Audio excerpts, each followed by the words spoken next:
Do you remember me, my Arab sister, 6 a.m., frantic and panicked at the hospital in the heart of Jerusalem? We brushed arms as we rushed our girls along that sickening maze of hallways. For twin bronchoscopies for our 2-year-old princesses. Yours had swallowed a bottle cap, and mine had such coughing fits she could barely breathe. Both of them fussy and fasting from the night before, and yet they played seamlessly, blissfully on that checkered, sterile floor. With small armies of figurines, enacting scenes of war and wonder in the hospital ward, and I wondered what you thought of their imaginary games. As I handed out crackers and raisins like peace offerings to you, my distant cousin, both of us sullen and estranged.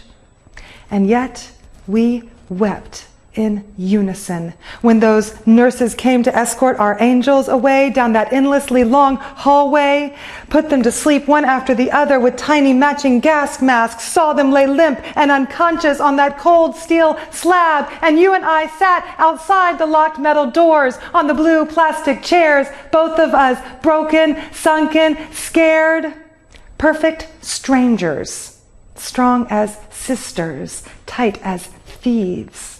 As we tentatively let our eyes meet, praying to our respective gods the same exact pleas for healing, holding, relief. And that hallway was morphed into a makeshift mosque, a sudden synagogue, and we were the choir, wailing in a harmony of mother's agony, out of our minds with the pining only known by parents in cold plastic hospital seats. And I want you to know that you were my family that day. Your presence was my haven. I took refuge in your gaze, soothed by the fact that there in the hospital we could never be enemies, because we were too busy battling our shared adversaries of weary, worry, waste, and weakness. All we had between us was our sameness, our sadness, our senseless vulnerability. Both of us bowed deep to the same divine mender of disease. And remember that moment, that luminous moment when our prayers were answered with the eloquence of the softly opening eyelids of our children, and we were elated and related in shared relief. And I want to share that sentiment with you again, my sister, my cousin, my friend. I want to see the day when both of our families will be massively relieved at the end of this surgery, this treacherous surgery known as the conflict in the Middle East.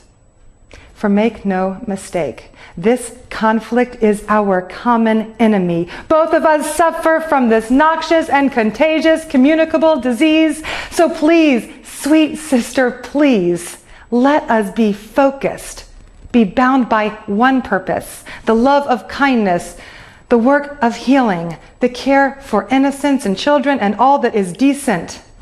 For this call to arms is not a call to harm, but a call to these holding limbs of hope, that our children might live in a home a little more whole, a little more holy, with a lot less hating and a lot more embracing, where we see no more terror over territory, shed not blood, but rather tears of rejoicing in our shared recovery from this rank disease.